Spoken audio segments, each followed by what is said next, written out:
Everyone स्वागत है जी ਤੁਹਾਡੇ ਆਪਣੇ YouTube ਚੈਨਲ ਸਰਵ ਸਟੱਡੀ ਕਲਾਸਿਸ ਦੇ ਉੱਪਰ ਤੇ ਅੱਜ ਆਪਾਂ ਡਿਸਕਸ ਕਰਨ ਜਾ ਰਹੇ ਹਾਂ ਪੰਜਾਬੀ ਦੇ ਬਹੁਤ ਹੀ ਪ੍ਰਸਿੱਧ ਵਾਰਤਕਕਾਰ ਤੇ ਪੰਜਾਬੀ ਪੱਤਰਕਾਰੀ ਦੇ ਪਿਤਾਮਾ ਗਿਆਨੀ ਦਿੱਤ ਸਿੰਘ ਜੀ। ਜਿਹੜੇ ਗਿਆਨੀ ਦਿੱਤ ਸਿੰਘ ਜੀ ਹੈ ਇਹ ਬਹੁਤ ਹੀ ਉੱਚੀ ਸ਼ਖਸੀਅਤ ਦੇ ਮਾਲਕ ਹੈ। ਇਹਨਾਂ ਨੇ ਸਮਾਜ ਸੁਧਾਰ ਦੇ ਲਈ ਬਹੁਤ ਅਨੇਕਾਂ ਕੰਮ ਕੀਤੇ ਨੇ, ਜਿਵੇਂ ਆਪਣੇ ਮੂਰਤੀ ਪੂਜਾ 'ਚੋਂ ਬਾਹਰ ਕੱਢਣਾ, ਜਿੰਨੇ ਵੀ ਆਪਣੇ ਕੋਲ ਧਾਰਮਿਕ ਪਖੰਡਵਾਦ ਚੱਲਦਾ ਉਹਦੇ ਵਿਰੁੱਧ ਇਹਨਾਂ ਨੇ ਆਵਾਜ਼ ਉਠਾਈ ਹੈ ਨਾ। ਤੇ ਬਹੁਤ ਹੀ ਉੱਚੀ ਸ਼ਖਸੀਅਤ ਨੇ। ਪੇਪਰ ਦੇ ਪੁਆਇੰਟ ਆਫ ਵਿਊ ਤੋਂ ਤਾਂ ਚਲੋ ਤੁਸੀਂ ਇਹਨਾਂ ਨੂੰ ਪੜ੍ਹਨਾ ਹੀ ਹੈ, ਪਰ ਜੇ ਤੁਸੀਂ ਚਾਹੁੰਦੇ ਹੋ ਕਿ ਆਪਦੀ ਜ਼ਿੰਦਗੀ ਦੇ ਵਿੱਚ ਵੀ ਕੁਛ ਸੁਧਾਰ ਕਰਨਾ ਚਾਹੁੰਦੇ ਹੋ ਤਾਂ ਮੈਂ ਤੁਹਾਨੂੰ ਸੁਜੈਸਟ ਕਰੂੰਗੀ ਕਿ ਤੁਹਾਨੂੰ ਗਿਆਨੀ ਦਿੱਤ ਸਿੰਘ ਦੀਆਂ ਜੀਵਨੀਆਂ, ਇਹਨਾਂ ਦੀਆਂ ਰਚਨਾਵਾਂ ਤੁਹਾਨੂੰ ਪੜ੍ਹਨੀਆਂ ਚਾਹੀਦੀਆਂ ਹੈਗੀਆਂ, ਹੈ ਨਾ। ਇਹਨਾਂ ਦੇ ਗਿਆਨੀ ਦਿੱਤ ਸਿੰਘ ਦੀ ਰਚਨਾ ਬਾਰੇ, ਇਹਨਾਂ ਦੀਆਂ ਜੀਵਨੀਆਂ ਬਾਰੇ, ਇਹਨਾਂ ਦੀ ਲਾਈਫ ਬਾਰੇ ਅਨੇਕਾਂ ਬੁੱਕਸ ਹੈਗੀਆਂ ਜਿਨ੍ਹਾਂ ਦੇ ਉੱਪਰ ਇਹਨਾਂ ਦੀ ਪੂਰੀ ਡਿਟੇਲ ਆਪਾਂ ਨੂੰ ਮਿਲਦੀ ਹੈ। ਤਾਂ ਤੁਹਾਨੂੰ ਆਪਦੀ ਲਾਈਫ ਦੇ ਵਿੱਚ ਵੀ ਸੁਧਾਰ ਲਿਆਉਣ ਦੇ ਲਈ ਗਿਆਨੀ ਦਿੱਤ ਸਿੰਘ ਨੂੰ ਜ਼ਰੂਰ ਪੜ੍ਹਨਾ ਚਾਹੀਦਾ ਹੈ। ਤਾਂ ਗਿਆਨੀ ਦਿੱਤ ਸਿੰਘ ਨੂੰ ਪੜ੍ਹ ਕੇ ਤੁਹਾਡੀ ਜਿਹੜੀ ਥਿੰਕਿੰਗ ਹੈ ਉਹ ਪੱਕਾ ਚੇਂਜ ਹੋਏਗੀ। ਅਤੇ ਅੱਜ ਜਿਹੜਾ ਹੈ ਆਪਾਂ ਕਰਦੇ ਹਾਂ ਇਹਨਾਂ ਨੂੰ, ਗਿਆਨੀ ਦਿੱਤ ਸਿੰਘ ਨੂੰ ਪੇਪਰ ਦੇ ਪੁਆਇੰਟ ਆਫ ਵਿਊ ਤੋਂ ਆਪਾਂ ਇਹਨਾਂ ਦੀ ਡਿਸਕਸ਼ਨ ਕਰਦੇ ਹਾਂ, ਇਹਨਾਂ ਦੀ ਜੀਵਨ ਅਤੇ ਰਚਨਾ ਦੇ ਬਾਰੇ। ਤਾਂ ਆਪਾਂ ਸ਼ੁਰੂ ਕਰਦੇ ਹਾਂ ਜੀ ਇਹਨਾਂ ਦੇ ਜੀਵਨ ਕਾਲ ਤੋਂ। ਗਿਆਨੀ ਦਿੱਤ ਸਿੰਘ ਜੀ, ਜਿਹੜੇ ਗਿਆਨੀ ਦਿੱਤ ਸਿੰਘ ਜੀ ਜਿਨ੍ਹਾਂ ਦੇ ਜੀਵਨ ਕਾਲ ਬਾਰੇ ਅਨੇਕਾਂ ਜਿਹੜੇ ਹੈਗੇ ਆ ਭਰਮ ਹੈ ਉਹ ਮਿਲਦੇ ਹੈਗੇ। ਤਾਂ ਤੁਸੀਂ ਇਹਨਾਂ ਦੀਆਂ 3 ਈਸਵੀਆਂ ਮੈਂ ਨੋਟ ਕੀਤੀਆਂ ਜੀਵਨ ਕਾਲ ਦੀਆਂ, ਤਾਂ ਤਿੰਨੋਂ ਦੀਆਂ ਤਿੰਨੋਂ ਤੁਸੀਂ ਯਾਦ ਰੱਖਣੀਆਂ ਹੈਗੀਆਂ। ਤਾਂ ਸਾਰਿਆਂ ਨਾਲੋਂ ਪਹਿਲੀ ਆਪਣੇ ਕੋਲ 1850 ਤੋਂ ਲੈ ਕੇ 1901, ਦੂਸਰੀ ਆਪਣੇ ਕੋਲ ਮਿਲਦੀ ਹੈ 1953 ਤੋਂ ਲੈ ਕੇ 1901, ਅਤੇ ਤੀਸਰੀ ਆਪਣੇ ਕੋਲ ਮਿਲਦੀ ਹੈ 1852 ਤੋਂ ਲੈ ਕੇ 1901। ਜਿਹੜੀ ਇਹਨਾਂ ਦੀ ਪਹਿਲੀ ਜਨਮ ਈਸਵੀ ਹੈ 1850 ਤੋਂ ਲੈ ਕੇ 1901, ਇਹ ਸਿੰਘ ਸਭਾ ਦੁਆਰਾ ਜਿੰਨਾ ਵੀ ਇਹਨਾਂ ਦਾ ਸਾਹਿਤ ਪਬਲਿਸ਼ ਕੀਤਾ ਗਿਆ ਉਹਦੇ 'ਚ ਮੈਂਸ਼ਨ ਕੀਤੀ ਹੋਈ ਹੈ ਇਹ 1850 ਤੋਂ 1901।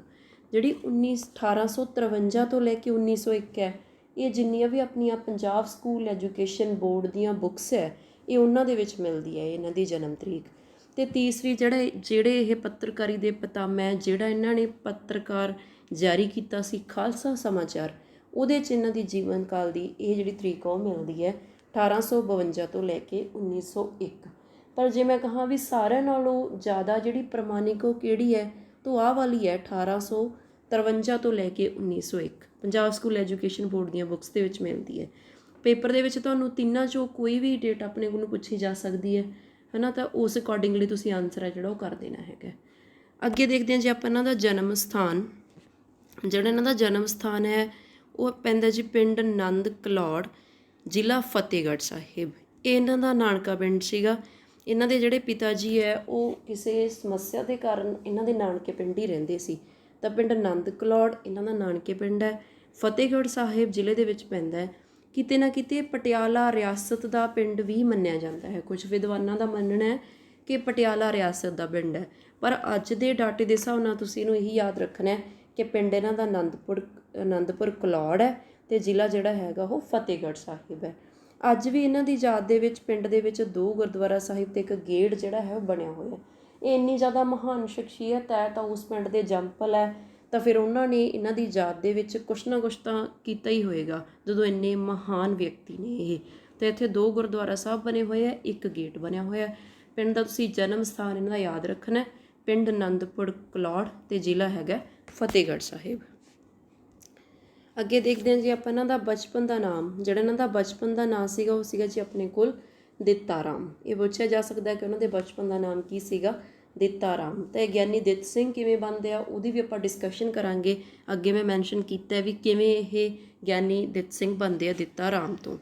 ਇਹਨਾਂ ਦੇ ਪਿਤਾ ਜੀ ਦਾ ਆਹ ਸਾਰੀ ਇਹਨਾਂ ਦੇ ਪਰਿਵਾਰ ਬਾਰੇ ਜਾਣਕਾਰੀ ਹੈ। ਇਹਨਾਂ ਦੇ ਪਿਤਾ ਜੀ ਦਾ ਨਾਮ ਹੈ ਦੀਵਾਨ ਸਿੰਘ, ਮਾਤਾ ਦਾ ਨਾਮ ਹੈ ਰਾਮ ਕੌਰ, ਪਤਨੀ ਇਹਨਾਂ ਦੀ ਬਿਸ਼ਨ ਕੌਰ ਹੈ, ਪੁੱਤਰੀ ਇਹਨਾਂ ਦੀ ਵਿਦਿਆਵੰਤੀ ਹੈ। ਇਹ ਬਹੁਤ ਇੰਪੋਰਟੈਂਟ ਹੈ ਇਹਨਾਂ ਦੀ ਪੁੱਤਰੀ, ਇਹਦਾ ਨੇਮ ਅਤੇ ਇਹਨਾਂ ਨੂੰ ਤੁਸੀਂ ਯਾਦ ਰੱਖਣਾ। ਪੁੱਤਰੀ ਇਹਨਾਂ ਦੀ ਹੈਗੀ ਹੈ ਜੀ ਵਿਦਿਆਵੰਤੀ ਕੌਰ, ਹੈ ਨਾ। ਪੁੱਤਰ ਇਹਨਾਂ ਦੇ ਬਲਦੇਵ ਸਿੰਘ ਨੇ, ਠੀਕ ਹੈ ਜੀ। ਇੱਥੋਂ ਤੱਕ ਸੀਗੀ ਇਹਨਾਂ ਦੀ ਲਾਈਫ ਬਾਰੇ ਜਾਣਕਾਰੀ। ਇਹਨਾਂ ਦੀ ਪੁੱਤਰੀ ਦਾ ਮੈਂ ਤੁਹਾਨੂੰ ਦੱਸੀ ਇੰਨੇ ਵੀ ਇੰਪੋਰਟੈਂਟ ਹੈ ਨਾ। ਕਿਉਂ ਮੈਂ ਕਹਿ ਰਹੀ ਹਾਂ ਇੰਪੋਰਟੈਂਟ ਹੈ, ਕਿਉਂਕਿ ਇਹਨਾਂ ਦੀ ਪੁੱਤਰੀ ਦੇ ਨਾਮ ਤੋਂ ਹੀ ਪਤਾ ਲੱਗਦਾ ਹੈ ਕਿ ਇਹਨਾਂ ਦਾ ਵਿੱਦਿਆ ਪ੍ਰਤੀ ਕਿੰਨਾ ਜ਼ਿਆਦਾ ਧਿਆਨ ਸੀਗਾ ਅਤੇ ਵਿੱਦਿਆ ਨੂੰ ਬਹੁਤ ਜ਼ਿਆਦਾ ਪਿਆਰ ਜਿਹੜਾ ਹੈ ਉਹ ਕਰਦੇ ਸੀ। ਇਹਨਾਂ ਦੀ ਸੋਚ ਇਹ ਸੀਗੀ ਕਿ ਇਸਤਰੀਆਂ ਨੂੰ ਵੀ ਸਿੱਖਿਆ ਮਿਲਣੀ ਚਾਹੀਦੀ ਹੈ। ਜਿਸ ਸਮੇਂ ਦੇ ਇਹ ਮਤਲਬ ਆਪਣੇ ਕੋਲੇ ਵਾਰਤਕਕਾਰ ਹੈਗੇ ਹੈ, ਉਦੋਂ ਬॉयज़ ਦੀ ਸਿੱਖਿਆ 'ਤੇ ਧਿਆਨ ਦਿੱਤਾ ਜਾਂਦਾ ਸੀ, ਪਰ ਗਰਲਜ਼ ਨੂੰ ਨਹੀਂ ਸੀ ਪੜ੍ਹਾਇਆ ਜਾਂਦਾ ਸਕੂਲਾਂ ਦੇ ਵਿੱਚ। ਤਾਂ ਉਸ ਸਮੇਂ ਦੇ ਵਿੱਚ ਇਹ ਕੰਸੈਪਟ ਲੈ ਕੇ ਆਏ ਹੈ ਕਿ ਲੜਕੀਆਂ ਦੇ ਲਈ ਵੀ ਵਿੱਦਿਆ ਜ਼ਰੂਰੀ ਹੈ। ਤਾਂ ਵਿੱਦਿਆ ਤੋਂ ਪ੍ਰਭਾਵਿਤ ਹੋ ਕੇ ਇਹਨਾਂ ਨੇ ਆਪਦੀ ਪੁੱਤਰੀ ਦਾ ਨਾਮ ਵਿਦਿਆਵੰਤੀ ਕੌਰ ਰੱਖਿਆ ਹੈਗਾ। ਪਰ ਇਹਨਾਂ ਦੀ ਕਹਿ ਲਓ ਵੀ ਮਾੜੀ ਕਿਸਮਤ ਹੈ ਕਿ ਜਿਹੜੀ ਇਹਨਾਂ ਦੀ ਪੁੱਤਰੀ ਸੀ ਵਿਦਿਆਵੰਤੀ ਕੌਰ, ਇਹਦਾ ਕਿਸੇ ਕਾਰਨ ਕਰਕੇ ਦੇਹਾਂਤ ਹੋ ਜਾਂਦਾ। ਅਤੇ ਜਿਹੜਾ ਕੁਛ ਵਿਦਵਾਨ ਮੰਨਦੇ ਹੈ ਕਿ 1901 ਦੇ ਵਿੱਚ ਜਿਹੜੇ ਗਿਆਨੀ ਦਿੱਤ ਸਿੰਘ ਜੀ ਦਾ ਦੇਹਾਂਤ ਹੁੰਦਾ, ਉਹ ਕਿਤੇ ਨਾ ਕਿਤੇ ਕਾਰਨ ਇਹਨਾਂ ਦੀ ਪੁੱਤਰੀ ਦੀ ਮੌਤ ਦਾ ਹੈ, ਕਿ ਇਹਨਾਂ ਦੀ ਪੁੱਤਰੀ ਦੀ ਮੌਤ ਦਾ ਇਹਨਾਂ 'ਤੇ ਇੰਨਾ ਜ਼ਿਆਦਾ ਅਸਰ ਹੁੰਦਾ ਕਿ ਇਹ ਆਪ ਵੀ ਜਿਹੜੇ ਹੈਗੇ ਆ ਦਮ ਤੋੜ ਦਿੰਦੇ ਆ। ਅੱਗੇ ਇਹਨਾਂ ਦੇ ਪੁੱਤਰ ਹੈ ਜੀ, ਪੁੱਤਰ ਦਾ ਨਾਮ ਹੈਗਾ ਬਲਦੇਵ ਸਿੰਘ। ਇਹ ਸੀਗੀ ਜਿਨ੍ਹਾਂ ਦੇ ਮਤਲਬ ਪਰਿਵਾਰ ਬਾਰੇ ਜਾਣਕਾਰੀ। ਹੁਣ ਆਪਾਂ ਦੇਖਦੇ ਹਾਂ ਜਿਹੜਾ ਇਹਦੇ ਵਿੱਚ ਇੰਪੋਰਟੈਂਟ ਕੁਐਸਚਨ ਬਣਦਾ ਹੁੰਦਾ ਕਿ ਕਿਹੜੇ ਪੜਾਅ ਦੇ ਕਵੀ ਨੇ ਅਤੇ ਕਿਹੜੇ ਕਾਲ ਦੇ ਕਵੀ ਨੇ। ਕਿਰਪਾਲ ਸਿੰਘ ਕਸੇਲ ਕਾਲ ਦੇ ਹਿਸਾਬ ਨਾਲ ਵੰਡ ਕਰਦੇ ਆ, ਅਤੇ ਰਜਿੰਦਰ ਸਿੰਘ ਸੇਖੋਂ ਪੜਾਅ ਦੇ ਹਿਸਾਬ ਨਾਲ ਵੰਡ ਕਰਦੇ ਆ। ਅਤੇ ਇਹਨਾਂ ਦਾ ਪੜਾਅ ਹੈਗਾ ਜੀ ਆਪਣੇ ਕੋਲ ਪਹਿਲਾ, ਅਤੇ ਕਾਲ ਹੈਗਾ ਗਾ ਜਾਗਰਤੀ ਕਾਲ। ਇਹ 'ਚ ਸਮਝਾਉਣ ਵਾਲੀ ਕੋਈ ਗੱਲ ਨਹੀਂ, ਬਸ ਤੁਸੀਂ ਇਹਨਾਂ ਨੂੰ ਯਾਦ ਰੱਖਣਾ ਪੇਪਰ ਦੇ ਪੁਆਇੰਟ ਆਫ ਵਿਊ ਤੋਂ ਕਿ ਕਾਲ ਇਹਨਾਂ ਦਾ ਜਾਗਰਤੀ ਕਾਲ ਹੈ, ਅਤੇ ਪੜਾਅ ਜਿਹੜਾ ਹੈਗਾ ਉਹਨਾਂ ਦਾ ਪਹਿਲਾ ਹੈ। ਅੱਗੇ ਜੀ ਇਹਨਾਂ ਦਾ ਸੰਬੰਧ ਕਿਹੜੇ ਪਰਿਵਾਰ ਨਾਲ ਹੈ, ਅਤੇ ਇਹਨਾਂ ਦਾ ਸੰਬੰਧ ਸੀਗਾ ਜੀ ਰਾਮਦਾਸੀਆ ਪਰਿਵਾਰ ਦੇ ਨਾਲ। ਇਸ ਪਰਿਵਾਰ ਦੇ ਨਾਲ ਸੰਬੰਧਿਤ ਹੋਣ ਕਰਕੇ ਇਹਨਾਂ ਨੂੰ ਬਹੁਤ ਮੁਸ਼ਕਲਾਂ ਵੀ ਆਈਆਂ, ਅਤੇ ਉਹਨਾਂ ਮੁਸ਼ਕਲਾਂ ਦਾ ਜ਼ਿਕਰ ਇਹ ਆਪਣੀਆਂ ਪੁਸਤਕਾਂ ਦੇ ਵਿੱਚ ਜਿਹੜੀਆਂ ਇਹਨਾਂ ਦੇ ਲਈ ਪੁਸਤਕਾਂ ਲਿਖੀਆਂ ਗਈਆਂ ਉਹਨਾਂ ਦੇ ਵਿੱਚ ਵੀ ਜ਼ਿਕਰ ਕੀਤਾ ਹੋਇਆ। ਜਿਵੇਂ ਨਰਿੰਦਰ ਸਿੰਘ ਕਪੂਰ ਨੇ ਲਿਖੀ ਹੈ ਇਹਨਾਂ ਦੀ ਜੀਵਨੀ, ਗਿਆਨੀ ਦਿੱਤ ਸਿੰਘ ਜੀਵਨ ਤੇ ਰਚਨਾ, ਹੈ ਨਾ, ਗਿਆਨੀ ਗੁਰਦਿੱਤ ਸਿੰਘ ਨੇ ਲਿਖੀ ਹੈਗੀ ਹੈ। ਤਾਂ ਉਹਦਾ ਜਿਹੜਾ ਜ਼ਿਕਰ ਹੈ ਇਹਨਾਂ ਦੇ ਰਾਮਦਾਸੀਆ ਪਰਿਵਾਰ ਨਾਲ ਸੰਬੰਧਿਤ ਹੋਣ ਕਰਕੇ ਕਿਹੜੀਆਂ ਮੁਸ਼ਕਲਾਂ ਦਾ ਸਾਹਮਣਾ ਇਹਨਾਂ ਨੂੰ ਕਰਨਾ ਪੈਂਦਾ, ਉਹ ਪੁਸਤਕਾਂ ਦੇ ਵਿੱਚ ਜਿਹੜਾ ਹੈ ਉਹ ਸ਼ਾਮਲ ਕੀਤਾ ਗਿਆ ਹੈ। ਅੱਗੇ ਦੇਖਦੇ ਹਾਂ ਜੀ ਆਪਾਂ ਹੋਰ ਇਹਨਾਂ ਬਾਰੇ ਜਿਹੜੀ ਬਹੁਤ ਹੀ ਮਹੱਤਵਪੂਰਨ ਜਾਣਕਾਰੀ ਹੈ। ਇਹ ਜਿਹੜੇ ਗਿਆਨੀ ਦਿੱਤ ਸਿੰਘ ਜੀ ਹੈ, ਇਹਨਾਂ 'ਤੇ ਪ੍ਰੋਫੈਸਰ ਗੁਰਮੁਖ ਸਿੰਘ ਦਾ ਬਹੁਤ ਜ਼ਿਆਦਾ ਪ੍ਰਭਾਵ ਸੀ। ਜੇ ਆਪਦੀ ਜ਼ਿੰਦਗੀ ਦੇ ਵਿੱਚ ਇਹਨਾਂ ਨੇ ਕਿਸੇ ਨੂੰ ਆਦਰਸ਼ ਮੰਨਿਆ ਤਾਂ ਆਪਣੇ ਕੋਲ ਗਿਆਨੀ ਜਿਹੜੇ ਹੈਗੇ ਆ ਪ੍ਰੋਫੈਸਰ ਗੁਰਮੁਖ ਸਿੰਘ ਹੀ ਨੇ, ਹੈ ਨਾ। ਤਾਂ ਪ੍ਰੋਫੈਸਰ ਗੁਰਮੁਖ ਸਿੰਘ ਦੇ ਸਦਕਾ ਇਹਨਾਂ ਨੇ ਕੀ ਕੁਛ ਗ੍ਰਹਿਣ ਕੀਤਾ। ਇਹਨਾਂ ਨੇ ਲਾਹੌਰ ਦੀ ਪੰਜਾਬ ਯੂਨੀਵਰਸਿਟੀ ਤੋਂ ਗਿਆਨੀ ਪਾਸ ਕੀਤੀ। ਪਹਿਲੀ ਗੱਲ ਤਾਂ ਇਹਨਾਂ ਨੇ ਐਜੂਕੇਸ਼ਨ ਲਈ, ਦੂਸਰਾ ਇਹਨਾਂ ਨੇ ਅੰਮ੍ਰਿਤ ਛਕਿਆ ਅਤੇ ਇਹ ਸਿੰਘ ਬਣੇ ਨੇ ਪ੍ਰੋਫੈਸਰ ਗੁਰਮੁਖ ਸਿੰਘ ਦੀ ਬਦੌਲਤ। ਇਹ ਸੀਗਾ ਜੀ ਇਹਨਾਂ 'ਤੇ ਪ੍ਰੋਫੈਸਰ ਗੁਰਮੁਖ ਸਿੰਘ ਦਾ ਪ੍ਰਭਾਵ।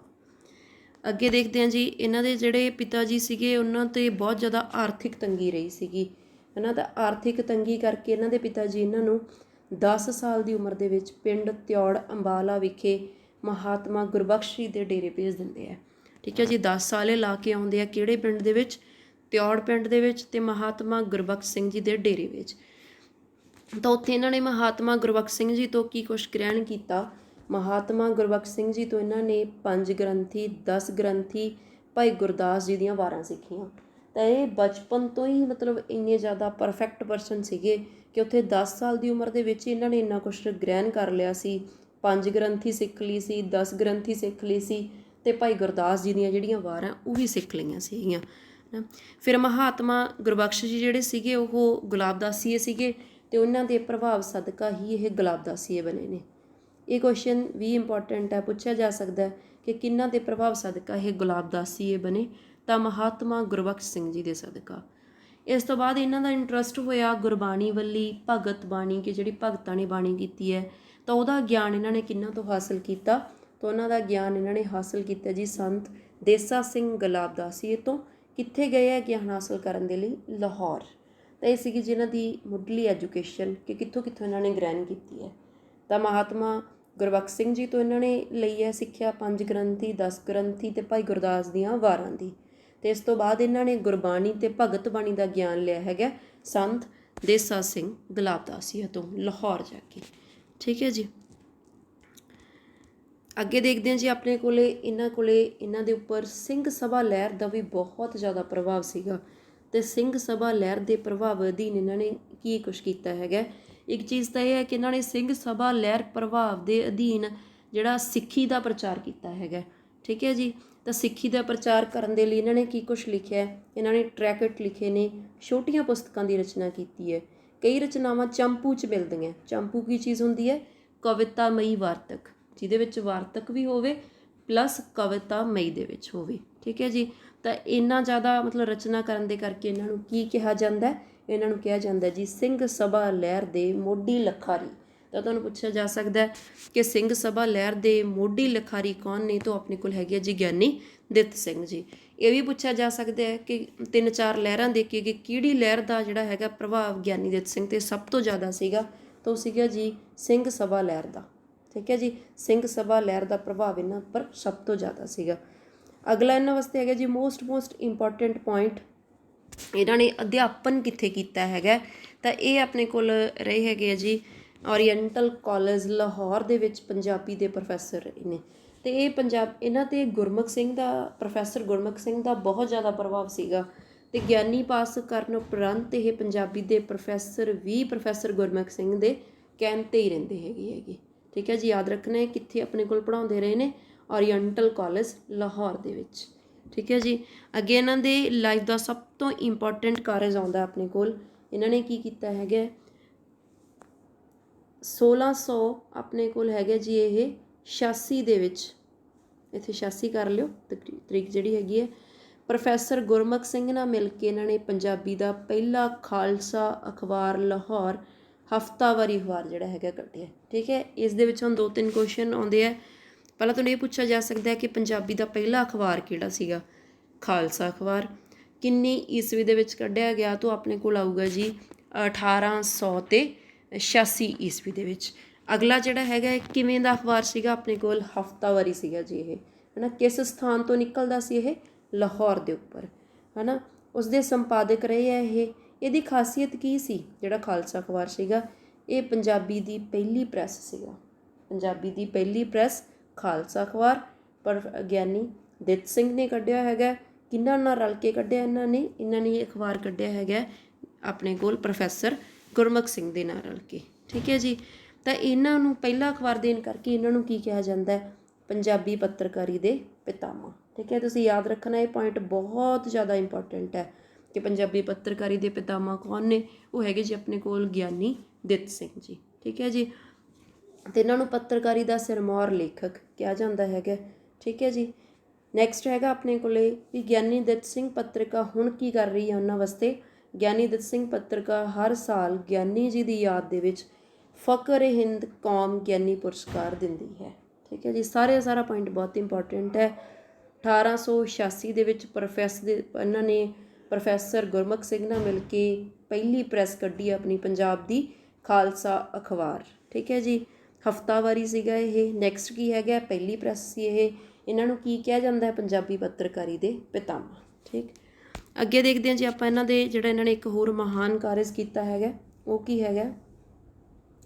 ਇਹਨਾਂ ਦੇ ਯਤਨਾਂ ਸਦਕਾ 1892 ਈਸਵੀ ਦੇ ਵਿੱਚ ਪੰਜਾਬ ਦੇ lieutenant governor sir James Broadwood Lyall ਨੇ ਖਾਲਸਾ ਕਾਲਜ ਅੰਮ੍ਰਿਤਸਰ ਦੀ ਨੀਂਹ ਰੱਖੀ।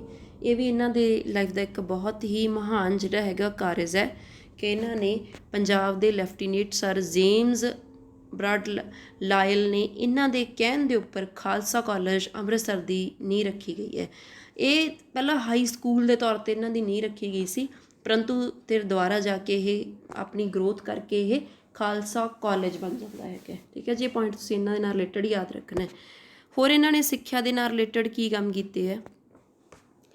ਇੱਕ ਜੀ ਇਹਨਾਂ ਨੇ ਮੋਟੀਵੇਟ ਕੀਤਾ ਇਹਨਾਂ ਦੇ ਯਤਨਾਂ ਸਦਕਾ। ਇਹਨਾਂ ਦੇ ਸ਼ਾਗਿਰਦ ਸੀਗੇ ਜੀ ਭਾਈ ਤਖਤ ਸਿੰਘ, ਤਾਂ ਉਹਨਾਂ ਨੇ ਫਿਰੋਜ਼ਪੁਰ ਵਿਖੇ ਸਿੱਖ ਕੰਨਿਆ ਮਹਾਵਿਦਿਆਲਾ ਖੋਲ੍ਹਿਆ, ਜਿਹੜਾ ਅੱਜ ਵੀ ਚੱਲ ਰਿਹਾ ਹੈਗਾ ਸਿੱਖ ਕੰਨਿਆ ਮਹਾਵਿਦਿਆਲਾ ਫਿਰੋਜ਼ਪੁਰ।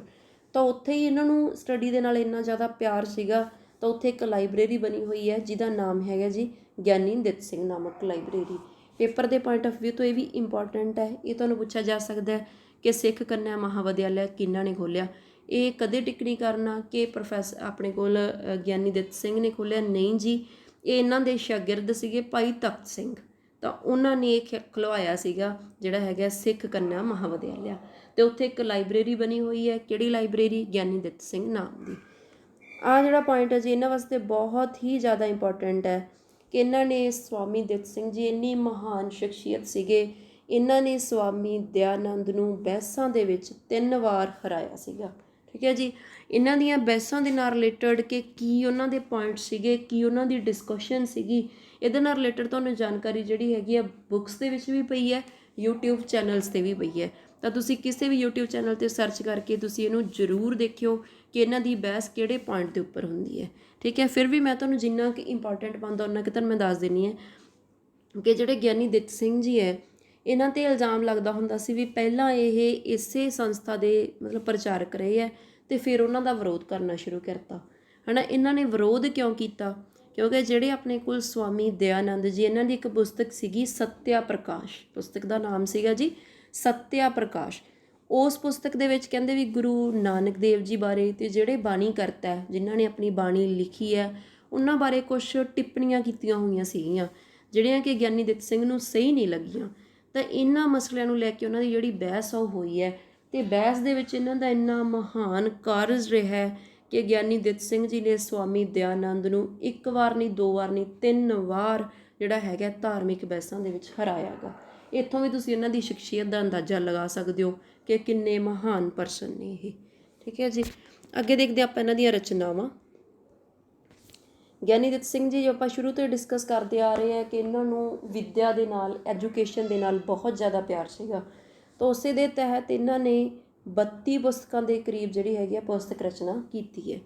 ਇਹਨਾਂ ਦੀ ਜਿਹੜੀਆਂ ਸਾਰੀ ਪੁਸਤਕ ਰਚਨਾ ਹੈਗੀ ਉਹਨਾਂ ਦੀ ਪ੍ਰਮੁੱਖ ਸੁਰ ਕਿਵੇਂ ਦੀ ਹੈ ਤਾਂ ਹੈਗੀਆਂ ਜੀ ਆਪਣੇ ਕੋਲ ਧਾਰਮਿਕ ਅਤੇ ਇਤਿਹਾਸਿਕ ਤੱਥਾਂ ਨੂੰ ਪੇਸ਼ ਕਰਦੀਆਂ ਅਤੇ ਧਾਰਮਿਕ ਜਿਹੜੇ ਹੈਗੇ ਆ।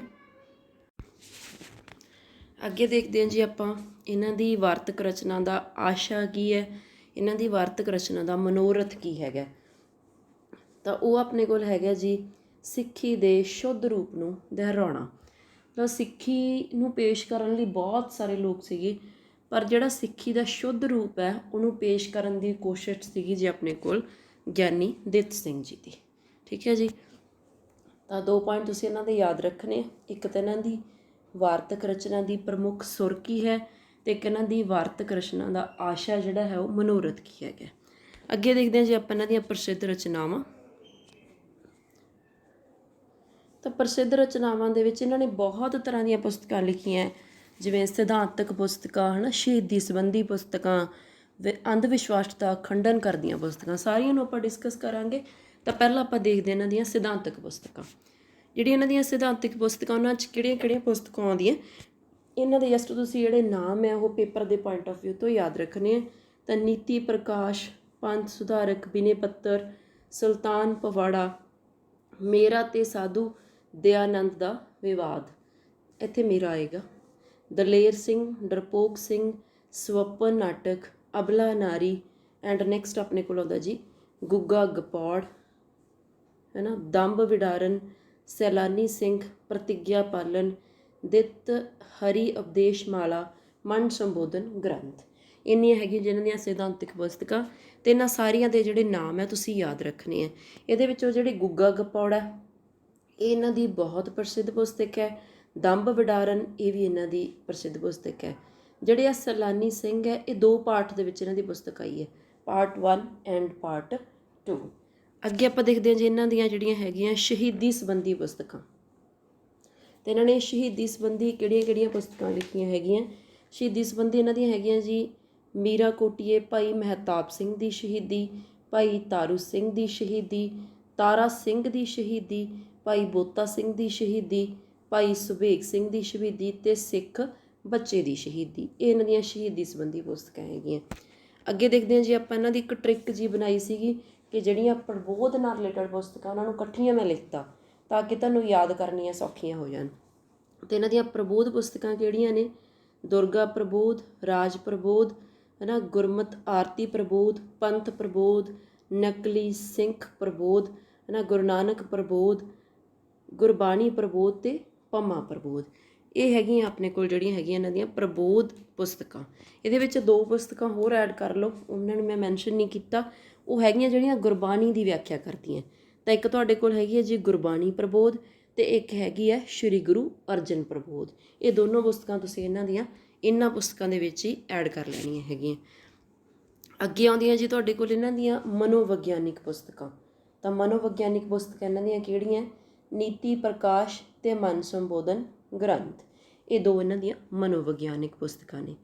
ਅੱਗੇ ਇਹਨਾਂ ਦੀਆਂ ਮੈਂ ਤੁਹਾਨੂੰ ਪਹਿਲਾਂ ਹੀ ਦੱਸਿਆ ਕਿ ਇੰਨੀ ਮਹਾਨ ਸ਼ਖਸੀਅਤ ਨੇ, ਤਾਂ ਇਹਨਾਂ ਨੇ ਅੰਧ ਵਿਸ਼ਵਾਸ ਦਾ ਜਿਹੜਾ ਹੈਗਾ ਗਾ ਬਹੁਤ ਖੰਡਨ ਕੀਤਾ। ਜਿਹੜੀਆਂ ਪੰਜਾਬ ਦੀਆਂ ਕੁਰੀਤੀਆਂ ਸੀਗੀਆਂ ਉਹਨਾਂ 'ਤੇ ਵੀ ਇਹਨਾਂ ਨੇ ਆਵਾਜ਼ ਉਠਾਈ ਹੈਗੀ ਹੈ। ਠੀਕ ਹੈ, ਇੱਕ ਪੁਆਇੰਟ ਇਹਨਾਂ ਦੇ ਨਾਲ ਰਿਲੇਟਡ ਇੱਕ ਹੋਰ ਮਿਲਦਾ ਆਪਾਂ ਨੂੰ, ਉਹ ਕੀ ਹੈਗਾ ਕਿ ਇਹਨਾਂ ਨੇ ਅੰਮ੍ਰਿਤਸਰ ਸਾਹਿਬ ਦੇ ਵਿੱਚੋਂ, ਹਰਿਮੰਦਰ ਸਾਹਿਬ ਦੇ ਵਿੱਚੋਂ ਜਿਹੜੀਆਂ ਮੂਰਤੀਆਂ ਉਹ ਕੱਢਣ ਦਾ ਮਹਾਨ ਕਾਰਜ ਵੀ ਇਹਨਾਂ ਨੇ ਕੀਤਾ ਹੈਗਾ। ਤਾਂ ਅੰਧ ਵਿਸ਼ਵਾਸ ਦਾ ਖੰਡਨ ਕਰਦੀਆਂ ਇਹਨਾਂ ਦੀਆਂ ਪੁਸਤਕਾਂ ਕਿਹੜੀਆਂ ਜੀ? ਗੁੱਗਾ ਗਪੌੜ, ਸੁਲਤਾਨ ਪਵਾੜਾ ਅਤੇ ਮੀਰਾ ਮਨੌਤ। ਇਹਨਾਂ ਤਿੰਨਾਂ ਦੇ ਤੁਸੀਂ ਨਾਮ ਯਾਦ ਰੱਖਣੇ ਆ। ਅੰਧ ਵਿਸ਼ਵਾਸ ਦਾ ਖੰਡਨ ਕਰਦੀਆਂ ਪੁਸਤਕਾਂ। ਹੋਰ ਇਹਨਾਂ ਦੀਆਂ ਪੁਸਤਕਾਂ ਜਿਹੜੀਆਂ ਕਿ ਪੇਪਰ ਦੇ ਪੁਆਇੰਟ ਆਫ ਵਿਊ ਤੋਂ ਤੁਹਾਨੂੰ ਪੁੱਛੀਆਂ ਜਾ ਸਕਦੀਆਂ ਹੈਗੀਆਂ, ਤਾਂ ਕਿਹੜੀਆਂ ਪੁਸਤਕਾਂ ਨੇ? ਅਗ੍ਰਿਤ ਵਧਾਈ, ਪਲਟਨ ਨੰਬਰ 15 ਦੀ ਬਹਾਦਰੀ, ਬਹੁਤ ਇੰਪੋਰਟੈਂਟ ਬੁੱਕ ਹੈ। ਐਂਡ ਇਹ ਖਾਲਸੇ ਦੇ ਬੋਰ, ਇਹ ਵੀ ਇਹਨਾਂ ਦੀ ਮਹੱਤਵਪੂਰਨ ਬੁੱਕ ਹੈ।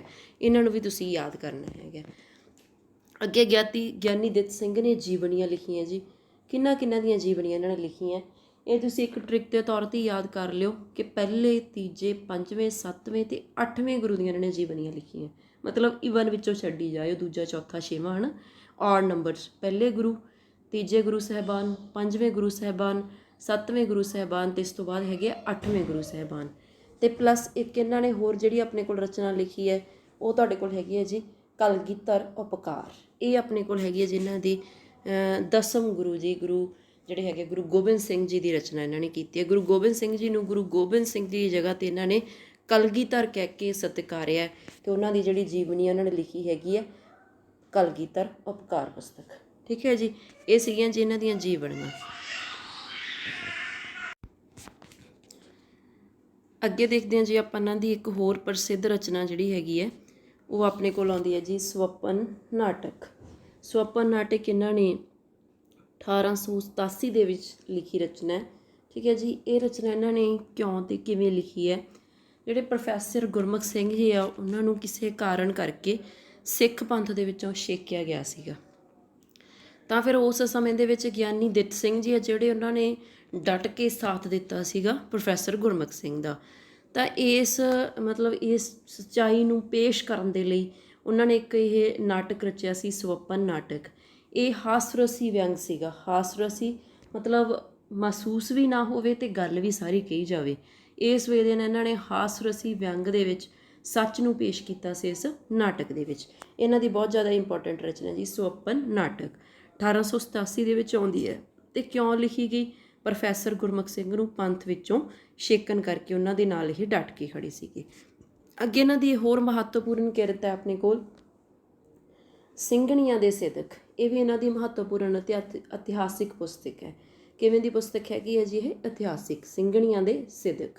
ਅੱਗੇ ਇਹਨਾਂ ਦੀ ਪੁਸਤਕ ਹੈ ਜੀ ਆਪਣੇ ਕੋਲ ਮੇਰਾ ਤੇ ਸਾਧੂ ਦਿਆਨੰਦ ਦਾ ਸੰਵਾਦ। ਇਹ ਤਾਂ ਉਹੀ ਆਪਾਂ ਪਹਿਲਾਂ ਡਿਸਕਸ ਕਰ ਚੁੱਕੇ ਹਾਂ ਕਿ ਇਹਨਾਂ ਨੇ ਧਾਰਮਿਕ ਬਹਿਸਾਂ ਦੇ ਵਿੱਚ 3 ਵਾਰ ਸਵਾਮੀ ਦਿਆਨੰਦ ਜੀ ਨੂੰ ਹਰਾਇਆ ਸੀਗਾ। ਤਾਂ ਇਹਨੂੰ ਇਸ ਪੁਸਤਕ ਨੂੰ ਸੰਖੇਪ ਸਵੈ ਜੀਵਨੀ ਵੀ ਕਿਹਾ ਜਾਂਦਾ ਹੈ। ਪੇਪਰ 'ਚ ਪੁੱਛਿਆ ਜਾ ਸਕਦਾ ਕਿ ਮੇਰਾ ਤੇ ਸਾਧੂ ਦਿਆਨੰਦ ਦਾ ਸੰਵਾਦ ਕਿਵੇਂ ਦੀ ਰਚਨਾ ਹੈਗੀ ਹੈ?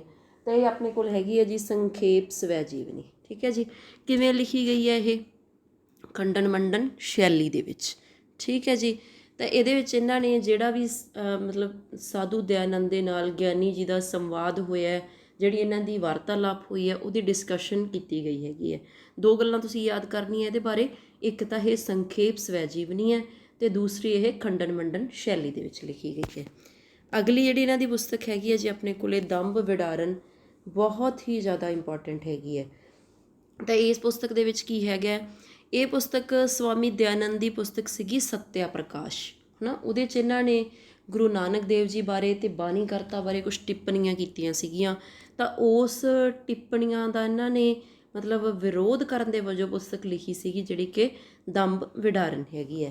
ਅਤੇ ਇਸ ਪੁਸਤਕ ਨੂੰ ਬਲਦੇਵ ਸਿੰਘ ਨੇ ਛਪਾਇਆ। ਇਸ ਪੁਸਤਕ ਦੀ ਆਪਦੀ ਖਾਸੀਅਤ ਹੈ, ਇਹਨੂੰ ਵੀ ਤੁਸੀਂ ਯਾਦ ਰੱਖਣਾ ਹੈਗਾ। ਅੱਗੇ ਹੈ ਜੀ ਇਹਨਾਂ ਦਾ ਲੜੀਵਾਰ ਕਾਲਮ ਜਿਹੜਾ ਸੀਗਾ ਗੁਰੂ ਗ੍ਰੰਥ ਸਾਹਿਬ ਦੇ ਉਪਦੇਸ਼। ਠੀਕ ਹੈ ਜੀ, ਇਹਨਾਂ ਦਾ ਲੜੀਵਾਰ ਕਾਲਮ ਹੈ, ਖਾਲਸਾ ਅਖਬਾਰ ਦੇ ਵਿੱਚ ਹੀ ਛਪਦਾ ਰਿਹਾ ਹੈਗਾ। ਕਦੋਂ ਤੋਂ ਲੈ ਕੇ ਕਦੋਂ ਤੱਕ ਛਪਿਆ ਇਹ? 1887 ਤੋਂ ਲੈ ਕੇ 1971 ਤੱਕ। ਇਸ ਲੜੀਵਾਰ ਕਾਲਮ ਦੀਆਂ ਸਾਰੀਆਂ ਗੱਲਾਂ ਇੰਪੋਰਟੈਂਟ ਨੇ। ਪਹਿਲੀ ਗੱਲ ਤਾਂ ਤੁਸੀਂ ਇਹਦਾ ਨਾਮ ਯਾਦ ਰੱਖਣਾ ਹੈ ਕਿ ਇਹਦਾ ਨਾਮ ਕੀ ਸੀਗਾ? ਗੁਰੂ ਗ੍ਰੰਥ ਸਾਹਿਬ ਦੇ ਉਪਦੇਸ਼। ਦੂਸਰਾ ਇਹ ਕੀ ਸੀਗਾ? ਲੜੀਵਾਰ ਕਾਲਮ। ਠੀਕ ਹੈ, ਕਿੱਥੇ ਛਪਦਾ ਰਿਹਾ ਇਹ? ਖਾਲਸਾ ਅਖਬਾਰ ਦੇ ਵਿੱਚ। ਤਾਂ ਕਿੰਨੇ ਤੋਂ ਲੈ ਕੇ ਕਿੰਨੇ ਤੱਕ ਛਪਿਆ? 1887 ਤੋਂ ਲੈ ਕੇ 1971 ਤੱਕ। ਇੱਕੋ ਇੱਕ ਇਹਨਾਂ ਦਾ ਲੜੀਵਾਰ ਕਾਲਮ ਹੈ ਜੀ, ਇਹਨੂੰ ਵੀ ਤੁਸੀਂ ਯਾਦ ਰੱਖਣਾ ਹੈਗਾ। ਅੱਗੇ ਹੈਗੇ ਆ ਜੀ ਆਪਣੇ ਕੋਲ ਇਹਨਾਂ ਦੇ ਮਹੱਤਵਪੂਰਨ ਲੇਖ ਜਿਹੜੇ ਤੁਸੀਂ ਯਾਦ ਰੱਖਣੇ ਹੈ। ਤਾਂ 3 ਲੇਖ ਹੈ ਜਿਨ੍ਹਾਂ ਦੇ ਤਿੰਨੋਂ ਬਹੁਤ ਜ਼ਿਆਦਾ ਇੰਪੋਰਟੈਂਟ ਹੈ।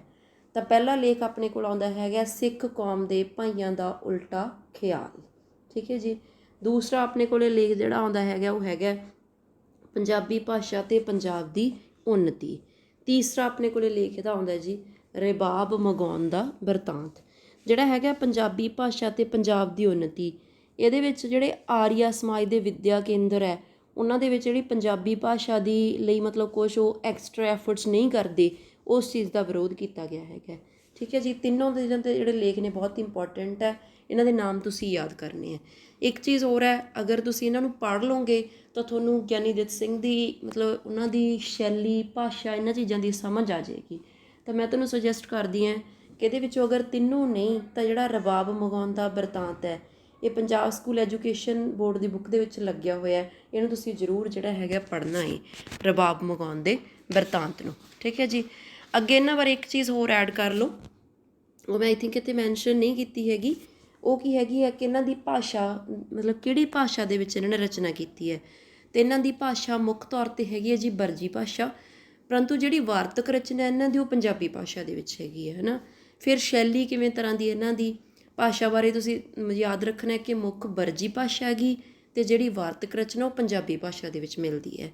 ਅੱਗੇ ਇਹਨਾਂ ਦੀ ਜੇ ਆਪਾਂ ਸ਼ੈਲੀ ਦੀ ਗੱਲ ਕਰੀਏ ਤਾਂ ਇਹਨਾਂ ਦੀ ਸ਼ੈਲੀ ਹੈ ਜੀ ਸੂਤਰਕ ਸ਼ੈਲੀ, ਤਿੱਖੀ ਸ਼ੈਲੀ, ਵਿਅੰਗਮਈ ਸ਼ੈਲੀ। ਇਹ ਵਿਅੰਗ ਦੇ ਨਾਲ ਗੱਲ ਕਰਦੇ ਹੈ। ਇੰਨੀ ਮਹਾਨ ਸ਼ਖਸੀਅਤ ਹੈ ਤਾਂ ਓਬਵੀਅਸਲੀ ਕਿਸੇ ਟ੍ਰਿਕ ਦੇ ਨਾਲ ਗੱਲ ਨੂੰ ਪੇਸ਼ ਕਰਨਗੇ ਤਾਂ ਉਹ ਟ੍ਰਿਕ ਹੈ ਜੀ ਇਹਨਾਂ ਦਾ ਵਿਅੰਗ, ਠੀਕ ਹੈ। ਤਾਂ ਇਹਨਾਂ ਦੀ ਸ਼ੈਲੀ ਹੈਗੀ ਹੈ ਸੂਤਰਕ ਸ਼ੈਲੀ, ਠੀਕ ਹੈ। ਥੋੜ੍ਹੇ ਸ਼ਬਦਾਂ ਦੇ ਵਿੱਚ ਬਹੁਤੀ ਗੱਲ ਕਹਿ ਦਿੰਦੇ ਆ, ਤਾਂ ਵਿਅੰਗਮਈ ਅਤੇ ਸੂਤਰਕ ਸ਼ੈਲੀ ਜਿਹੜੀ ਇਹਨਾਂ ਦੀ ਹੈਗੀ ਹੈ। ਅੱਗੇ ਜੀ ਇਹਨਾਂ ਬਾਰੇ ਕੁਛ ਪੁਸਤਕਾਂ ਲਿਖੀਆਂ ਗਈਆਂ, ਇੰਨੇ ਮਹਾਨ ਸ਼ਖਸੀਅਤ ਸੀਗੇ ਤਾਂ ਇਹਨਾਂ ਬਾਰੇ ਜਿਹੜੀਆਂ ਕੁਛ ਬੁੱਕਸ ਹੈ ਉਹ ਲਿਖੀਆਂ ਗਈਆਂ। ਤਾਂ ਕਿਹੜੀਆਂ ਬੁੱਕਸ ਹੈ ਜੀ ਇਹਨਾਂ ਬਾਰੇ? ਜਿਹੜੇ ਮੈਕਾਲਫ ਨੇ ਹੈ ਨਾ, ਜਿਹੜੇ ਕਿ ਅੰਗਰੇਜ਼ੀ ਰਾਈਟਰ ਨੇ ਆਪਣੇ ਕੋਲੇ ਮੈਕਾਲਫ, ਤਾਂ ਉਹਨਾਂ ਦੀ ਪੁਸਤਕ ਸੀਗੀ ਜੀ ਸਿੱਖ ਰਿਲੀਜੀਅਨ। ਤਾਂ ਉਹਦੇ ਵਿੱਚ ਉਹਨਾਂ ਨੇ ਕੋਈ 94 ਬੰਦਿਆਂ ਦੀ ਕਰੈਕਟਰ ਸਕਿੱਚ ਲਿਖੇ ਹੈਗੇ ਹੈ। ਤਾਂ ਉਹਨਾਂ ਦੇ ਵਿੱਚੋਂ ਇੱਕ ਮਹਾਨ ਸ਼ਖਸੀਅਤ ਹੈ ਜੀ ਆਪਣੇ ਕੋਲ ਗਿਆਨੀ ਦਿੱਤ ਸਿੰਘ ਦਾ ਚਰਿੱਤਰ ਚਿੱਤਰਨ ਪੇਸ਼ ਕੀਤਾ ਗਿਆ। ਆਪਣੇ ਆਪ ਦੇ ਵਿੱਚ ਇਹ ਬਹੁਤ ਮਹਾਨ ਗੱਲ ਹੈ ਕਿ ਜਿਹੜੇ ਅੰਗਰੇਜ਼ ਰਾਈਟਰ ਨੇ ਉਹ ਆਪਣੇ ਕੋਲੇ ਪੰਜਾਬੀ ਰਾਈਟਰ ਦਾ ਕਰੈਕਟਰਿਸਟਿਕ ਪੇਸ਼ ਕਰ ਰਹੀ ਹੈ। ਤਾਂ ਤੁਸੀਂ ਯਾਦ ਰੱਖਣਾ ਹੈਗਾ ਮੈਕਾਲਫ ਦੀ ਪੁਸਤਕ ਹੈ ਸਿੱਖ ਰਿਲੀਜੀਅਨ, ਤਾਂ ਉਹਦੇ ਵਿੱਚ ਗਿਆਨੀ ਦਿੱਤ ਸਿੰਘ ਦਾ ਚਰਿੱਤਰ ਚਿੱਤਰਨ ਪੇਸ਼ ਕੀਤਾ ਗਿਆ ਹੈਗਾ। ਅੱਗੇ ਇਹਨਾਂ ਬਾਰੇ 2 ਸਵੈ ਜੀਵਨੀਆਂ ਲਿਖੀਆਂ ਹੋਈਆਂ ਨੇ, ਜੀਵਨੀਆਂ। ਗਿਆਨੀ ਦਿੱਤ ਸਿੰਘ ਜੀਵਨ ਤੇ ਰਚਨਾ ਮੈਂ ਤੁਹਾਨੂੰ ਪਹਿਲਾਂ ਹੀ ਦੱਸਿਆ ਸੀ ਡਾਕਟਰ ਨਰਿੰਦਰ ਸਿੰਘ ਕਪੂਰ ਨੇ ਲਿਖੀ ਹੋਈ ਹੈ। ਗਿਆਨੀ ਦਿੱਤ ਸਿੰਘ ਜੀਵਨ ਤੇ ਰਚਨਾ ਇਹ ਆਪਣੇ ਕੋਲ ਜਿਹੜੀ ਹੈਗੀ ਹੈ ਗਿਆਨੀ ਗੁਰਦਿੱਤ ਸਿੰਘ ਨੇ ਲਿਖੀ ਹੋਈ ਹੈ। ਇਹ ਦੋਨੋਂ ਪੁਸਤਕਾਂ ਜੇ ਤੁਹਾਨੂੰ ਕਿਤੇ ਮਿਲ ਜਾਂਦੀਆਂ ਤੁਸੀਂ ਜ਼ਰੂਰ ਪੜ੍ਹਨੀਆਂ ਹੈਗੀਆਂ, ਹੈ ਨਾ। ਮਤਲਬ ਪੇਪਰ ਦਾ ਪੁਆਇੰਟ ਆਫ ਵਿਊ ਹੀ ਨਹੀਂ, ਤੁਹਾਡੀ ਲਾਈਫ ਦੇ ਵਿੱਚ ਵੀ ਇਹਨਾਂ ਦੇ ਵਿੱਚ ਕੰਮ ਆਉਣ ਵਾਲੀਆਂ ਗੱਲਾਂ ਨੇ। ਅੱਗੇ ਹੈਗਾ ਜੀ ਇਹਨਾਂ ਦੀ ਯਾਦ ਦੇ ਵਿੱਚ ਆਪਣੇ ਕੋਲੇ ਕੀ ਹੈਗਾ 2001 ਦੇ ਵਿੱਚ, 21 ਨਹੀਂ ਇੱਥੇ 2001 ਕਰ ਲਿਓ, 2001 ਦੇ ਵਿੱਚ Giani Ditt Singh memorial international society ਸਥਾਪਿਤ ਕੀਤੀ ਗਈ ਹੈ 2001 ਦੇ ਵਿੱਚ। ਅਤੇ ਜਿਹੜੇ ਆਪਣੇ ਪੰਜਾਬੀ ਦੇ ਪ੍ਰਸਿੱਧ ਰਾਈਟਰ ਨੇ, ਪ੍ਰਸਿੱਧ ਆਪਣੇ ਕੋਲੇ ਮਤਲਬ ਕਵੀ ਹੋਏ ਹੈ ਭਾਈ ਵੀਰ ਸਿੰਘ, ਤਾਂ ਉਹਨਾਂ ਨੇ ਜਦੋਂ ਉਹਨਾਂ ਦੀ ਮੌਤ ਹੁੰਦੀ ਹੈ ਉਸ ਤੋਂ ਉਪਰੰਤ ਇੱਕ ਕਵਿਤਾ ਲਿਖ ਕੇ ਇਹਨਾਂ ਨੂੰ ਸਮਰਪਿਤ ਕੀਤੀ ਹੈ। ਤਾਂ ਚਾਰੇ ਗੱਲਾਂ ਤੁਸੀਂ ਯਾਦ ਰੱਖਣੀਆਂ ਹੈਗੀਆਂ। ਮੈਕਾਲਫ ਦੀ ਪੁਸਤਕ ਸਿੱਖ ਰਿਲੀਜਨ ਦੇ ਵਿੱਚ ਗਿਆਨੀ ਦਿੱਤ ਸਿੰਘ ਦਾ ਚਰਿੱਤਰ ਚਿੱਤਰਨ ਪੇਸ਼ ਕੀਤਾ ਗਿਆ, ਜੀਵਨੀ ਅਤੇ ਰਚਨਾ ਲਿਖੀ ਗਈ ਹੈ ਇਹਨਾਂ ਦੀਆਂ ਡਾਕਟਰ ਨਰਿੰਦਰ ਸਿੰਘ ਕਪੂਰ ਨੇ ਅਤੇ ਗਿਆਨੀ ਗੁਰਦਿੱਤ ਸਿੰਘ ਨੇ। 2001 ਦੇ ਵਿੱਚ international Ditt Singh memorial society ਸਥਾਪਿਤ ਕੀਤੀ ਗਈ ਹੈ ਅਤੇ ਭਾਈ ਵੀਰ ਸਿੰਘ ਨੇ ਇਹਨਾਂ ਨੂੰ ਸਮਰਪਿਤ ਕਵਿਤਾ ਲਿਖੀ ਹੈਗੀ ਹੈ, ਠੀਕ ਹੈ ਜੀ। ਤਾਂ ਇੱਕ ਵਾਰੀ ਫਿਰ ਆਪਾਂ ਅਗੇਨ ਸ਼ੁਰੂ ਤੋਂ ਲੈ ਕੇ ਇਹਨਾਂ ਨੂੰ ਦੇਖ ਲੈਂਦੇ ਹਾਂ ਕਿ ਕੀ ਕੁਛ ਹੈਗਾ ਇਹਨਾਂ ਦੀਆਂ ਜੀਵਨ ਅਤੇ ਰਚਨਾ ਦੇ ਬਾਰੇ ਦੇ ਵਿੱਚ। ਅਤੇ ਇਹਨਾਂ ਦਾ ਤੁਸੀਂ ਜਨਮ ਸਥਾਨ ਯਾਦ ਰੱਖਣਾ ਹੈਗਾ, ਹੈ ਨਾ, ਜੀਵਨ ਕਾਲ ਯਾਦ ਰੱਖਣਾ ਹੈ, ਬਚਪਨ ਦੇ ਬਾਰੇ ਜਿਹੜਾ ਇਹਨਾਂ ਦਾ ਨਾਮ ਸੀਗਾ ਜੀ ਦਿੱਤਾ ਰਾਮ ਉਹ ਤੁਸੀਂ ਯਾਦ ਰੱਖਣਾ ਹੈ, ਇਹਨਾਂ ਦੇ ਫੈਮਿਲੀ ਬਾਰੇ ਨੇ ਪਿਤਾ ਮਾਤਾ ਅਤੇ ਇਹਨਾਂ ਦੇ ਬੱਚੇ ਨੇ। ਨੈਕਸਟ ਪੇਪਰ ਦੇ ਪੁਆਇੰਟ ਆਫ ਵਿਊ ਤੋਂ ਕੁਐਸਚਨ ਆਉਂਦਾ ਹੁੰਦਾ ਹੈ ਕਾਲ ਦਾ ਅਤੇ ਪੜਾਅ ਦਾ। ਇਹ ਵੀ ਪੁੱਛਿਆ ਜਾ ਸਕਦਾ ਹੈ ਕਿ ਇਹਨਾਂ ਦਾ ਸੰਬੰਧ ਕਿਹੜੇ ਪਰਿਵਾਰ ਨਾਲ ਹੈ, ਅਤੇ ਤੁਸੀਂ ਯਾਦ ਰੱਖਣਾ ਕਿ ਇਹਨਾਂ ਦਾ ਸੰਬੰਧ ਰਾਮਦਾਸੀਏ ਪਰਿਵਾਰ ਦੇ ਨਾਲ ਹੈ। ਅੱਗੇ ਇਹਨਾਂ ਬਾਰੇ ਹੋਰ ਜਿਹੜੀ ਮਹੱਤਵਪੂਰਨ ਜਾਣਕਾਰੀ ਆਪਣੇ ਕੋਲ ਹੈਗੀ ਹੈ ਕਿ ਪ੍ਰੋਫੈਸਰ ਗੁਰਮੁਖ ਸਿੰਘ ਦਾ ਇਹਨਾਂ 'ਤੇ ਡੂੰਘਾ ਪ੍ਰਭਾਵ ਹੈ, ਹੈ ਨਾ, ਉਹਨਾਂ ਦੇ ਸਦਕਾ ਇਹਨਾਂ ਨੇ ਗਿਆਨੀ ਪਾਸ ਕੀਤੀ ਹੈ, ਸਿੰਘ ਬਣੇ ਹੈ। ਆਹ ਪੁਆਇੰਟ ਵੀ ਆਪਾਂ ਡਿਸਕਸ ਕਰ ਚੁੱਕੇ ਹਾਂ। ਕਿ ਗੁਰਬਖਸ਼ ਸਿੰਘ ਤੋਂ ਇਹਨਾਂ ਨੇ 5 ਗ੍ਰੰਥੀ 10 ਗ੍ਰੰਥੀ ਸਿੱਖੀ ਹੈ। ਠੀਕ ਹੈ ਜੀ। ਗੁਲਾਬਦਾਸੀਏ ਬਣੇ ਹੈ ਅਤੇ ਗੁਰਬਾਣੀ ਦਾ ਗਿਆਨ ਸੰਤ ਦੇਸਾ ਸਿੰਘ ਗੁਲਾਬਵਾਲੀਏ ਤੋਂ ਕੀਤਾ ਹੈਗਾ। ਸਿੰਘ ਸਭਾ ਲਹਿਰ ਦਾ ਬਹੁਤ ਜ਼ਿਆਦਾ ਪ੍ਰਭਾਵ ਸੀਗਾ, ਯਾਦ ਰੱਖਣਾ ਪੁਆਇੰਟ ਹੈ ਨਾ। ਅਧਿਆਪਨ ਕਾਰਜ ਇਹਨਾਂ ਨੇ ਕੀਤਾ ਓਰੀਐਂਟਲ ਕਾਲਜ ਲਾਹੌਰ ਦੇ ਵਿੱਚ, ਇਹ ਵੀ ਯਾਦ ਰੱਖਣਾ ਹੈ। ਅਤੇ ਜਿਹੜਾ ਆਹ ਵਾਲਾ ਪੁਆਇੰਟ ਹੈ ਕਿ ਇਹਨਾਂ ਨੇ 1800 ਆਪਣੇ ਕੋਲ ਜਿਹੜਾ ਹੈਗਾ ਗਾ 1866 ਦੇ ਵਿੱਚ ਜਿਹੜਾ ਇਹਨਾਂ ਨੇ ਆਪਣੇ ਕੋਲ 1886 ਦੇ ਵਿੱਚ ਪ੍ਰੋਫੈਸਰ ਗੁਰਮੁਖ ਸਿੰਘ ਨਾਲ ਮਿਲ ਕੇ ਇੱਥੇ 1886 ਕਰ ਲੈਣੀ ਹੈ। ਠੀਕ ਹੈ ਤਰੀਕ। ਤਾਂ ਪਹਿਲਾਂ ਆਪਣੇ ਕੋਲ ਜਿਹੜਾ ਖਾਲਸਾ ਅਖਬਾਰ ਦਿੱਤਾ ਹੈ, ਪੰਜਾਬੀ ਪੱਤਰਕਾਰੀ ਦੇ ਪਿਤਾਮਾ ਨੇ, ਇਹਨਾਂ ਨੂੰ ਤੁਸੀਂ ਯਾਦ ਰੱਖਣਾ ਹੈਗਾ। ਠੀਕ ਜੀ। ਫਿਰ ਇਹਨਾਂ ਨੇ ਮਤਲਬ 2 ਵਿਦਿਅਕ ਸੰਸਥਾਵਾਂ ਦੀ ਸਥਾਪਨਾ ਕਰਵਾਈ ਹੈ, ਇੱਕ ਤਾਂ ਖਾਲਸਾ ਕਾਲਜ ਅੰਮ੍ਰਿਤਸਰ ਦੀ, ਇੱਕ ਆਪਣੇ ਕੋਲ ਸਿੱਖ ਕੰਨਿਆ ਮਹਾਵਿਦਿਆਲਿਆ ਦੀ। ਇਹਨਾਂ ਨੂੰ ਤੁਸੀਂ ਯਾਦ ਕਰ ਲੈਣਾ ਹੈਗਾ। ਆਹ ਪੁਆਇੰਟ ਤੇ ਇਹਨਾਂ ਬਾਰੇ ਬਹੁਤ ਜ਼ਿਆਦਾ ਇੰਪੋਰਟੈਂਟ ਹੈਗਾ ਹੀ ਹੈ ਕਿ ਇਹਨਾਂ ਨੇ ਸਵਾਮੀ ਦਇਆਨੰਦ ਨੂੰ ਧਾਰਮਿਕ ਬਹਿਸਾਂ ਦੇ ਵਿੱਚ 3 ਵਾਰ ਹਰਾਇਆ ਗਾ। ਵਾਰਤਕ ਦੀ ਪ੍ਰਮੁੱਖ ਸੁਰ ਕੀ ਹੈ, ਉਹਨਾਂ ਦੀ ਆਸ਼ਾ ਕੀ ਸੀਗੀ, ਇਹਨਾਂ ਨੂੰ ਤੁਸੀਂ ਯਾਦ ਰੱਖਣਾ। ਸਾਰੀਆਂ ਪੁਸਤਕਾਂ ਦੇ ਸਾਰਿਆਂ ਦੇ ਨੇਮ ਤੁਹਾਨੂੰ ਯਾਦ ਕਰਨੇ ਪੈਣਗੇ ਕਿ ਸਿਧਾਂਤਕ ਪੁਸਤਕਾਂ ਕਿਹੜੀਆਂ, ਸ਼ਹੀਦੀ ਸੰਬੰਧੀ ਕਿਹੜੀਆਂ, ਪ੍ਰਬੋਧ ਪੁਸਤਕਾਂ ਹੈ ਨਾ, ਮਨੋਵਿਗਿਆਨਿਕ ਪੁਸਤਕਾਂ, ਅੰਧ ਵਿਸ਼ਵਾਸਾਂ ਦਾ ਖੰਡਨ ਕਰਦੀਆਂ ਪੁਸਤਕਾਂ, ਜੀਵਨੀਆਂ ਇਹਨਾਂ ਨੇ ਕਿਹੜੀਆਂ ਲਿਖੀਆਂ। ਇਹਦੇ ਵਿੱਚੋਂ ਜਿਹੜੀਆਂ ਉੱਪਰ ਪੁਸਤਕਾਂ ਉਹਨਾਂ ਦੇ ਵਿੱਚੋਂ ਗੁੱਗਾ ਗਪੌੜ ਜਿਹੜੀ ਹੈ ਕਿ ਬਹੁਤ ਜ਼ਿਆਦਾ ਇੰਪੋਰਟੈਂਟ ਹੈ। ਠੀਕ ਹੈ ਜੀ। ਜੀਵਨੀਆਂ ਬਹੁਤ ਇੰਪੋਰਟੈਂਟ ਹੈ। ਸੁਅੱਪਨ ਨਾਟਕ, ਤਰੀਕ ਵੀ ਇਹਦੀ ਯਾਦ ਰੱਖਣੀ ਹੈ, ਬਹੁਤ ਇੰਪੋਰਟੈਂਟ ਹੈਗੀ ਹੈ। ਮੇਰਾ ਤੇ ਸਾਧੂ ਦਇਆਨੰਦ ਦਾ ਸੰਵਾਦ ਬਹੁਤ ਇੰਪੋਰਟੈਂਟ ਹੈ। ਅਤੇ ਦੰਭ ਵਿਡਾਰਨ, ਮਤਲਬ ਇਹ 3 ਪੁਸਤਕਾਂ ਤਾਂ ਇਹਨਾਂ ਦੀਆਂ ਮੇਨ ਹੈਗੀਆਂ ਹੀ ਹੈਗੀਆਂ, ਸੁਅੱਪਨ ਨਾਟਕ, ਮੇਰਾ ਤੇ ਸਾਧੂ ਦਇਆਨੰਦ ਦਾ ਸੰਵਾਦ ਅਤੇ ਦੰਭ ਵਿਡਾਰਨ। ਇਹਨਾਂ ਤਿੰਨਾਂ ਨੂੰ ਤੁਸੀਂ ਚੰਗੀ ਤਰੀਕੇ ਦੇ ਨਾਲ ਯਾਦ ਜਿਹੜਾ ਹੈ ਕਰ ਲੈਣਾ ਗਾ। ਠੀਕ ਹੈ ਜੀ। ਅੱਗੇ ਇਹਨਾਂ ਦੇ ਸੀਗੇ ਆਪਣੇ ਕੋਲ ਆਹ ਮਹੱਤਵਪੂਰਨ ਲੇਖ ਕਿਹੜੇ ਹੈਗੇ ਆ। ਇਹਦੇ ਵਿੱਚੋਂ ਰਬਾਬ ਮਗਾਉਣ ਦਾ ਬਿਰਤਾਂਤ ਜਿਹੜਾ ਲੇਖ ਆਪਣੇ ਕੋਲ ਹੈਗਾ, ਇਹਨੂੰ ਤੁਸੀਂ ਪੜ੍ਹ ਲੈਣਾ ਹੈਗਾ। ਠੀਕ ਹੈ ਜੀ। ਅੱਗੇ ਇਹਨਾਂ ਬਾਰੇ ਜਿਹੜੀਆਂ ਪੁਸਤਕਾਂ ਲਿਖੀਆਂ ਗਈਆਂ, ਆਹ ਚਾਰੇ ਦੇ ਚਾਰੇ ਪੁਆਇੰਟ ਤੁਹਾਡੇ ਪੇਪਰ ਦੇ ਪੁਆਇੰਟ ਆਫ ਵਿਊ ਤੋਂ ਬਹੁਤ ਜ਼ਿਆਦਾ ਇੰਪੋਰਟੈਂਟ। ਇਹ ਸੀਗੇ ਜੀ ਆਪਣੇ ਅੱਜ ਦਾ ਜਿਹੜਾ ਆਪਣੀ ਗਿਆਨੀ ਦਿੱਤ ਸਿੰਘ ਦੀ ਜੀਵਨ ਅਤੇ ਰਚਨਾ ਬਾਰੇ ਜਾਣਕਾਰੀ। ਤਾਂ ਇੱਥੇ ਹੀ ਆਪਾਂ ਜਿਹੜਾ ਆਪਣਾ ਅੱਜ ਦਾ ਲੈਕਚਰ ਆ ਨੂੰ ਸਮਾਪਤ ਕਰਦੇ ਹਾਂ। ਪੇਪਰ ਦੇ ਪੁਆਇੰਟ ਆਫ ਵਿਊ ਤੋਂ ਜਿੰਨੇ ਵੀ ਆਪਣੇ ਕੋਲ ਕੁਐਸਚਨ ਬਣਦੇ ਸੀਗੇ ਆਪਾਂ ਸਾਰੇ ਕਵਰ ਕਰਨ ਦੀ ਕੋਸ਼ਿਸ਼ ਕੀਤੀ ਹੈ। ਪਰ ਜੇ ਤੁਸੀਂ ਆਪਦੀ ਜ਼ਿੰਦਗੀ ਦੇ ਵਿੱਚ ਕੋਈ ਸੁਧਾਰ ਕਰਨਾ ਚਾਹੁੰਦੇ ਹੋ ਤਾਂ ਇਕੱਲਾ YouTube ਲੈਕਚਰ ਸੁਣਨਾ ਕਾਫੀ ਨਹੀਂ ਹੈਗਾ। ਕੋਈ ਵੀ ਪੁਸਤਕ ਲੈ ਕੇ ਤੁਸੀਂ ਗਿਆਨੀ ਦਿੱਤ ਸਿੰਘ ਦੀ ਪੜ੍ਹ ਸਕਦੇ ਹੋ ਤਾਂ ਤੁਹਾਨੂੰ ਉਹਦੇ ਤੋਂ ਮੋਟੀਵੇਸ਼ਨ ਮਿਲੇਗੀ, ਆਪਦੀ ਲਾਈਫ ਦੇ ਵਿੱਚ ਤੁਸੀਂ ਕੁਛ ਵਧੀਆ ਕਰ ਪਾਓਗੇ। ਤਾਂ ਇੱਥੇ ਆਪਾਂ ਆਪਦਾ ਜਿਹੜਾ ਲੈਕਚਰ ਹੈਗਾ ਉਹਨਾਂ ਨੂੰ ਖ਼ਤਮ ਕਰਦੇ ਹਾਂ। ਅਗਰ ਤੁਹਾਨੂੰ ਸਾਡੀ ਵੀਡੀਓ ਵਧੀਆ ਲੱਗੀ ਤਾਂ ਇਹਨੂੰ ਲਾਈਕ ਜ਼ਰੂਰ ਕਰਿਓ ਅਤੇ ਆਪਦੇ ਫਰੈਂਡਸ ਦੇ ਨਾਲ ਸ਼ੇਅਰ ਜ਼ਰੂਰ ਕਰਿਓ। ਅਤੇ ਆਪਣੇ ਚੈਨਲ ਨੂੰ ਸਰਵ ਸਟੱਡੀ ਕਲਾਸਿਸ ਜਿਹੜਾ ਹੈਗਾ ਆਪਣਾ ਚੈਨਲ, ਇਹਨੂੰ ਤੁਸੀਂ ਸਬਸਕ੍ਰਾਈਬ ਜ਼ਰੂਰ ਕਰ ਲਓ ਤਾਂ ਕਿ ਤੁਹਾਨੂੰ ਆਪਣੀ ਨੈਕਸਟ ਵੀਡੀਓ ਦੀ ਇਨਫੋਰਮੇਸ਼ਨ ਮਿਲ ਸਕੇ। ਥੈਂਕਸ ਜੀ, ਬਹੁਤ ਬਹੁਤ ਧੰਨਵਾਦ ਤੁਹਾਡਾ ਸਾਰਿਆਂ ਦਾ।